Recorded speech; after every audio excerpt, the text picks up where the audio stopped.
समाज से होती है। आपको रोटी चाहिए, रोटी रेडीमेड नहीं टपकती ऊपर से। एक रोटी बनने के लिए कितने लोगों की प्रक्रिया गुजरती है। शुरुआत वहां से होती है कि कोई बैल जो है वो खेत जोतता है, कोई बीज जो है वो फसल उगने के लिए माध्यम बनता है, कोई किसान जो है सुबह से लेकर शाम तक तपता है, कोई पानी देता है, कोई खाद देता है, कोई ट्रांसपोर्टेशन में मदद करता है, कोई कटाई मदद करता है। ऐसा सब करते करते करते करते कितने लोगों का रोल होता है कि एक रोटी नसीब होती है। हमारी हर आवश्यकता की पूर्ति हम अकेले कर ही नहीं सकते। कोई व्यक्ति बोले कि मैं कमाऊंगा भी खुद, बनाऊंगा भी खुद, खाऊंगा भी खुद, हर काम खुद करूंगा, चिकित्सा भी खुद ही करूंगा, शिक्षण भी खुद ही करूंगा, कर सकता है? ये तो कहावत जो है ना वो चरितार्थ है कि एक और एक मिलकर के 11 हो पाते हैं। ये बहुत एग्जैक्ट कहावत है। हमें लगता है एक और एक मिलकर 2 ही होते हैं, ऐसा नहीं है, एक और एक मिलकर 11 होते हैं। हमारी मल्टी रिक्वायरमेंट्स की पूर्ति सहज हो जाती है क्योंकि हम समाज के हिस्से हैं, क्योंकि इतने लोग यूनाइटेड हैं। यदि ये यूनाइट नहीं हो तो आज हमारी आवश्यकताओं की पूर्ति नहीं हो सकती। आज हमें डॉक्टर की जरूरत पड़ती है, फटाफट डॉक्टर हम प्राप्त कर लेते हैं, शिक्षक की जरूरत पड़ती है, शिक्षक प्राप्त कर लेते हैं। कोई दुर्घटना हमारे साथ घटित हो गई, किसी ने कोई चोरी कर ली, लूट लिया, क्या करते हैं? पुलिस की व्यवस्था को अपना लेते हैं। फिर भी सुनवाई नहीं हो रही, कोर्ट की व्यवस्था को अपना लेते हैं। मतलब अनेक प्रकार से मतलब व्यवस्थाएं हैं, उन व्यवस्थाओं का उपयोग करते हुए हम जीवन बिताते हैं। हम ये नहीं मान सकते कि मैं समाज पर आश्रित नहीं हूं, समाज पर पूर्णतया आश्रित है। इसलिए समाज हमारी आवश्यकताओं की पूर्ति का साधन है, समाज हमारी समस्याओं के समाधान का साधन है। आपको चाहे कितनी गहन और गंभीर समस्या आ जाए, लेकिन उसका समाधान कहां खोजते हैं? कहीं ना कहीं समाज में खोजते हैं। जितनी भी समस्या है, आपके बच्चे को आप नहीं सुधार पाते, आप जाते हैं शिक्षक के पास कि टीचर इनको सुधारिए, ट्यूटर के पास जरा इसको समझाइए, थोड़ा सिखाइए थोड़ा। मतलब जैसी समस्या आती है तो हमें क्या दिखता है? समाज दिखता है, और उसके पास जाकर के हमारे समाधान हो जाते हैं और आगे बढ़े। समाजीकरण में कोई सहायक बनता है, वो बनता है समाज। समाजीकरण कहते हैं सोशलाइजेशन को। हम जन्म से सोशल नहीं होते, सोशल नॉर्म्स हमें पता नहीं होते।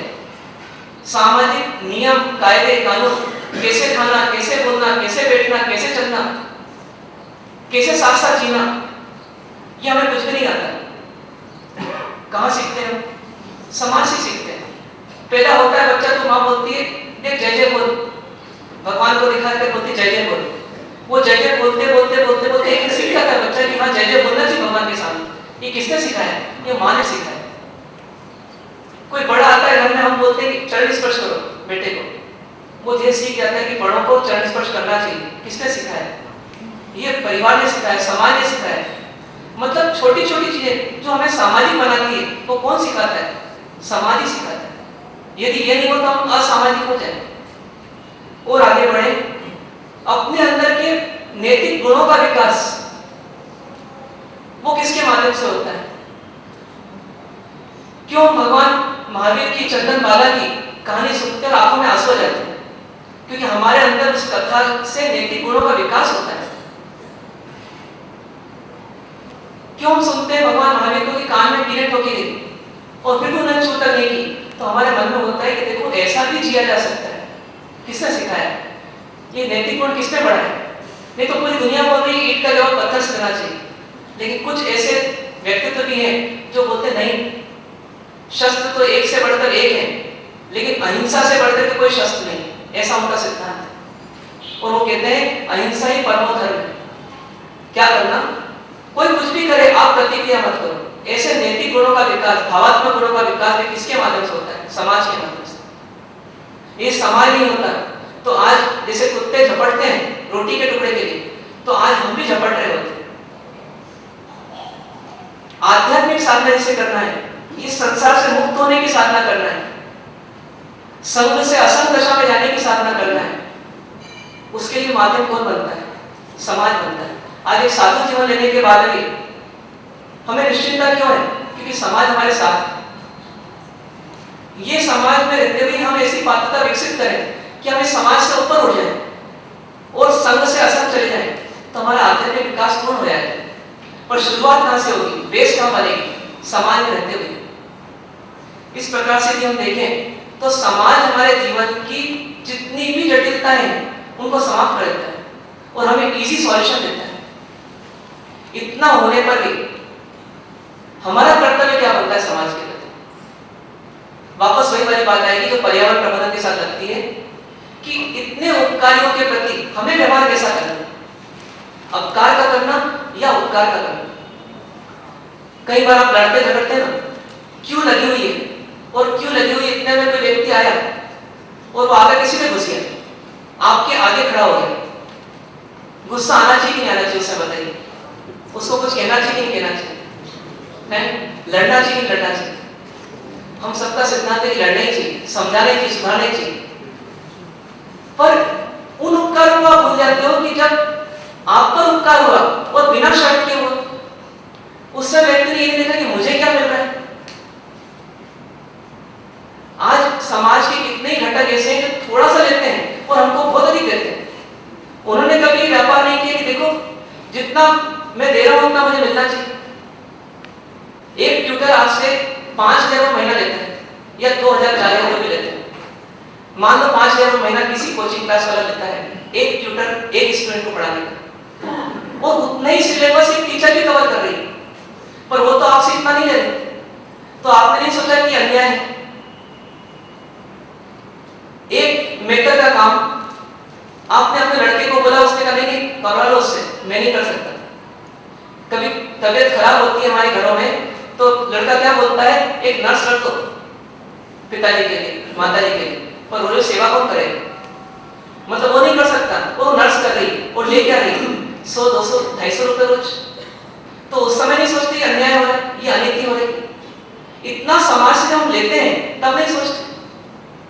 हम जब कमा रहे हैं तो नौकर को कितना दे रहे हैं तब नहीं सोचते अन्याय हो रहा है। जब मैं भी 8 घंटे दे रहा हूँ, वो भी 8 घंटे दे रहा है, तो उसको भी कमाई होनी चाहिए। आज समाजवाद क्या चाहिए? आज समाजवाद क्या चाहिए? प्रिंसिपल पर आधारित है कि हर व्यक्ति को समान अधिकार मिलना चाहिए। कम्युनिज्म वो तो इसी प्रिंसिपल पर आधारित है। तब नहीं सोचते हम, वहां तो हम बोलते हैं मेरा अधिकार अधिक से अधिक होना चाहिए। तो जब छोटी मोटी गलती समाज का कोई व्यक्ति कर दे तो इतना भड़कते क्यों है, इतना तड़पते क्यों है, इतना चिल्लाते क्यों है? उस समय शांति रखिए। आप ये सोचिए कि चलो ठीक है, ये क्यों व्यवस्था तो बनेगी गवर्नमेंट के द्वारा, इतनी तो मुझे व्यवस्था मिल गई, एक आध आगे पीछे हो जाएगा तो क्या अंतर पड़ जाएगा?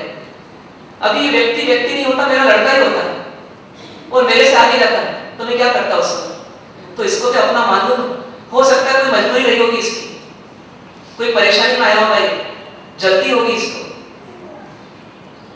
क्या अंतर पड़ जाएगा? अभी जो काउंटर बैठा है व्यक्ति, वो चाय पीने के लिए 2 मिनट के चले जाए तो पूरी क्यों अटकेगी कि नहीं अटकेगी? चिंतन के बहुत सारे तरीके हैं। ऐसा चिंतन कीजिए कि अंदर आक्रोश नहीं आए, समाज के प्रति हमारे अंदर द्वेष बुद्धि नहीं आए। भाव आए तो एक ही भाव आए कि यदि मैं समाज की सेवा कर सकूं तो कर दूं, क्योंकि मैंने लिया बहुत है समाज से देने के लिए बहुत कम दिया है, दे सकूं तो दे दूं। ऐसा अप्रोच हो तो ये अप्रोच यथार्थ है, ये पुण्य बल का कारण है, ये हमारे समाज सुधार का और व्यक्ति सुधार का दोनों का कारण है। एक दूसरे के साथ भाईचारे से जिए, ये व्यवस्था होनी चाहिए। इस प्रकार की व्यवस्था अपनाने के लिए हमें सामाजिक प्रबंधन की जरूरत है। अब हम आते हैं हमारे मूल मुद्दे पर। समाज में जब हम जीते हैं तो 3 प्रकार की संस्थाओं में हमें जीना होता है, 3 प्रकार की इंस्टीट्यूशंस को हमें ज्वाइन करना होता है। इसके बिना हमारा जीवन अधूरा है। पहली होती है समाज की सबसे छोटी इकाई, और उसे बोलते हैं परिवार। कई लोग ऐसा मानते हैं कि परिवार अलग चीज है, समाज अलग चीज है, दोनों अलग अलग नहीं है। समाज की सबसे छोटी इकाई परिवार है। अपन ने अभी डेफिनेशन बनाई कि व्यक्तियों का वह समूह जो एक व्यवस्था से जुड़ा हुआ है वो समाज है। तो परिवार भी व्यक्तियों का समूह है और एक व्यवस्था जुड़ा हुआ है, तो इसलिए वो भी समाज है। मतलब समाज एक बहुत बड़ा परिवार है, वसुधैव कुटुंबकम, पूरी वसुधा कुटुंब है, और परिवार एक छोटा समाज है। यदि परिवार में जीने के प्रिंसिपल सही हो गए तो समाज में जीने के प्रिंसिपल अपने आप सही हो जाएंगे। मतलब ऐसा नहीं कि समाज और परिवार अलग है। आप परिवार के प्रिंसिपल सही बना लीजिए तो समाज में आपको जीने के प्रिंसिपल अपने आप मिल जाएंगे। मतलब एक सैंपल सही हो गेहूं के बोरे का तो हम मान लेते हैं कि पूरा गेहूं का बोरा सही है। उसी प्रकार से परिवार में यदि हम सही ढंग से जी रहे हैं तो इसका मतलब हम समाज में जीने के लायक हैं। तो पहली संस्था है, पहला इंस्टीट्यूशन है हमारे जीवन का जो जन्म से प्राप्त होता है, और वह है परिवार। दूसरा इंस्टीट्यूशन है हमारे सामने जो है धर्म, धार्मिक संस्था, रिलीजियस इंस्टीट्यूशन। वो लोग बहुत गलत होते हैं जो मानते हैं कि इसकी मुझे जीवन में आवश्यकता ही नहीं। जिन व्यक्तियों को धर्म की जरूरत समझ में नहीं आती वो निश्चित तौर पे कहीं ना कहीं नैतिक गुणों के विकास से वंचित रह जाते हैं। अपने अंदर मानवता और साधकता दोनों से वंचित रह जाते हैं। धार्मिक संस्था को अपनाना यह हमारी महत्वपूर्ण आवश्यकता है। यदि ऐसा नहीं करेंगे तो हम धीरे धीरे पशु बन जाएंगे। हो सकता है कोई व्यक्ति पूर्व जन्मों के संस्कारवश बिना धर्म किए भी आज नैतिक दिख रहा हो। अपन लोग कहते हैं, कई लोगों का उदाहरण देते हैं कि देखो ये धर्म ध्यान नहीं करते और इसकी पत्नी बहुत धर्म ध्यान करती है और ये लड़ती झगड़ती रहती है और ये बिल्कुल सकारात्मक सोचते हैं। ऐसा कह करके झूठा अभिमान न करें। ये पूर्व संस्कारों के कारण से व्यवस्था दिख रही है लेकिन लंबे समय तक दिखेगी नहीं, क्योंकि पुराना खाया हुआ है तो आज उपवास हो रहा है, लेकिन आज भी उपवास करते हैं और लंबा उपवास कर लिया तो आगे कमजोरी आती है, ऐसा आप भी महसूस करते हैं। धर्म की डोज पहले ली है तो आज काम आ रही है, आज नहीं लेंगे तो क्या होगा? आगे धीरे पशुता की ओर बढ़ते चले। इसे धार्मिक संस्था जुड़ना और असली धर्म तक पहुंचना है और अपने भावों को सुधार लेना और व्यवहार को सुधार लेना, इसका नाम है धर्म, और ये हमें धार्मिक संस्थान से मिलता है। तो इसलिए दूसरी हमारी इंस्टीट्यूशन है धार्मिक संस्था, और तीसरी इंस्टीट्यूशन है लौकिक संस्था, वर्ल्डली इंस्टीट्यूशंस, लौकिक संस्थाएं। लौकिक संस्था में भी सब कुछ आ गया। हमारी दुकान वो भी लौकिक संस्था है, हमारे वकील वो भी लौकिक संस्था है, हमारे शिक्षक वो भी लौकिक संस्था है, हमारे चिकित्सक वो भी लौकिक संस्था है, हमारे कुटुंब वो भी लौकिक संस्था है। मतलब फिर विद्यालय, महाविद्यालय, कोर्ट, पुलिस, ये सब जो है ये हमारी लौकिक संस्था है जो हमारे इस भौतिक जीवन को चलाने के लिए जरूरी है। ऐसी तीन संस्थाएं हर व्यक्ति के जीवन में होनी चाहिए। अब हम खुद सोचें कि हमारे जीवन में कौन कौन सी संस्थाओं का महत्व है और कौन सी संस्था का महत्व नहीं। सबसे अधिक महत्व किसी को होता है तो तीसरी संस्था से होता है। कई लोग परिवार का महत्व भी नहीं समझ पाते लेकिन दुकान का महत्व बराबर समझते हैं।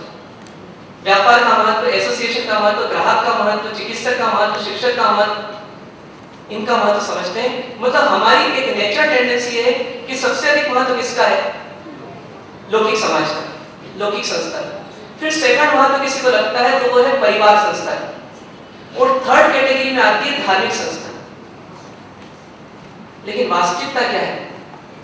सबसे अधिक महत्वपूर्ण है धार्मिक संस्था। आज परिवार भी जो हमें अच्छी अच्छी चीजें दे रहा है उसे मिली कहां से? परिवार के पूर्वजों को कहीं ना कहीं धर्म से मिली। इसलिए धार्मिक संस्था हमारे जीवन की एक अनिवार्य आवश्यकता है। फिर सेकंड आता है परिवार और थर्ड आता है लौकिक। हालांकि हर कॉन्टेक्स्ट में हम ऐसी प्रायोरिटी तय नहीं कर सकते, लेकिन एक ओवरऑल प्रायोरिटी अपन तय करें, एक मोटे मोटे तौर पर। अब धार्मिक संस्था में जीना और परिवार संस्था में उसको इंप्लीमेंट करना, धार्मिक संस्था में थ्योरी सीखना और परिवार संस्था और लौकिक संस्था उसमें इंप्लीमेंट करना अपनी थ्योरी को, ये हमारा समाज प्रबंधन के लिए एक आवश्यक है। मतलब हम क्या करें? हम धार्मिक संस्था से प्रवचनों के माध्यम से, स्वाध्याय के माध्यम से, चिंतन के माध्यम से, शास्त्रों के माध्यम से हम थ्योरी लेते जाएं, अच्छे अच्छे प्रिंसिपल्स को सुनते जाएं, समझते जाएं और ग्रहण करते जाएं। और फिर क्या करें? इसका इम्प्लीमेंटेशन परिवार संस्था में भी करें और लौकिक संस्था में करें। हम अच्छा धर्म करें और एक अच्छे व्यापारी बने, हम अच्छा धर्म करें और परिवार के अच्छे सदस्य बने।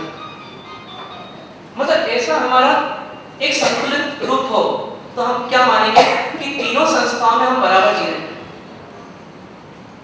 अब सबसे पहले एक चीज और समझ लीजिए कि सामाजिक प्रबंधन में जब हम आगे बढ़ेंगे तो हमें सैंपल को पहले सही कर लेना है। मतलब बोरा सही है कि नहीं हमें नहीं पता, लेकिन हम सैंपल को टेस्ट कर रहे हैं। सैंपल क्या है हमारी? परिवार है। परिवार सबसे छोटी इकाई है, इसलिए इस विषय का नाम रखा है समाज प्रबंधन एवं परिवार प्रबंधन। जिससे व्यक्ति यह समझे कि मैं समाज प्रबंधन जब कर रहा हूं तो परिवार प्रबंधन की उपेक्षा होगी, ऐसा नहीं। समाज प्रबंधन के अंतर्गत परिवार प्रबंधन है। हम जब समाज प्रबंधन की बात करेंगे तो हमारा मुख्य केंद्र में रहेगा परिवार। हम कुछ ऐसे सिद्धांतों को जानेंगे जिसके माध्यम से हम परिवार में अच्छी तरह से जिएंगे, और परिवार में अच्छी तरह जिएंगे तो ऑटोमेटिकली हम समाज में अच्छी तरह से जिएंगे। ये हमारा लाइन ऑफ एक्शन है। मतलब हमारी पूरी कसौटी क्या है? परिवार में आपका व्यक्तित्व का मूल्यांकन कैसा हो रहा है। यदि आप परिवार से सर्टिफाइड हो तो इसका मतलब आप एक अच्छे सामाजिक व्यक्तित्व हो, और परिवार से सर्टिफाइड नहीं हो तो इसका मतलब है कि अभी आपकी सामाजिक छवि भले बाहर से अच्छी दिख रही हो, लेकिन वो कुछ समय की रहेगी। जब कोई व्यक्ति आपके नजदीक आएगा तो कहीं ना कहीं आप में दाग देखेगा। इसलिए कभी कभी कहते हैं कि परिवार क्या है? व्यक्ति के व्यक्तित्व का आईना है। मतलब यदि किसी व्यक्ति का मूल्यांकन करना है तो क्या करना? उसके परिवार के सदस्यों से पूछ लो वो कैसा है।